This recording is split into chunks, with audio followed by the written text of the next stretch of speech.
સાવરકુંડલાના મામલતદાર કચેરી નજીક શ્વાન આડું ઉતરતા કેરી વાહનનો અકસ્માત। સાવરકુંડલાના મહુવા રોડ પર કેરી વાહનનો અકસ્માત સર્જાયો હતો। સાવરકુંડલાના મામલતદાર કચેરી નજીક શ્વાન આડું ઉતરતા કેરી વાહનનો અકસ્માત સર્જાયો હતો।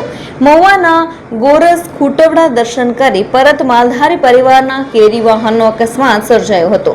અકસ્માતમાં 14 જેટલા મુસાફરોને ઈજા થઈ હતી। નાના મોટી ઈજાઓ થતા સાવરકુંડલા સિવિલમાં સારવાર માટે ખસેડાયા હતા। સેવાભાવીઓ દ્વારા ખાનગી વાહનોમાં ઈજાગ્રસ્તોને સિવિલમાં ખસેડાયા હતા, જ્યારે 3 જેટલા મુસાફરોને વધુ સારવાર અર્થે અમરેલી ખસેડાયા હતા। મારું નામ ડાંગર કરણ બલ્લાભાઈ અને અમે ગોરસ ગામ મહુવા તાલુકાનું ગામ ત્યાં ઠાકર દ્વારે દર્શનાર્થે ગયા હતા।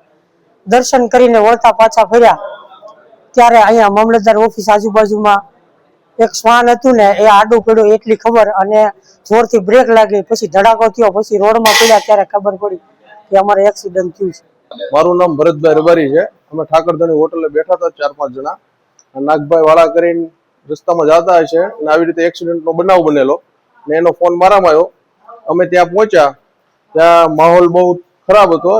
10 થી 12 જણાને વાગેલીની હાલતમાં પડ્યા હતા ને અમારી ખાનગી પોતાની 2-4 જણાની ગાડીઓ હતી, એ બધાને લઈને હોસ્પિટલે લઈને અમે આવ્યા, સારવાર શરૂ કરાવી। 14 જણા જેવા છે। 12 જણાને 4-5 જણાને ક્રિટિકલ કેસ છે અને 7-8 જણા નોર્મલ છે।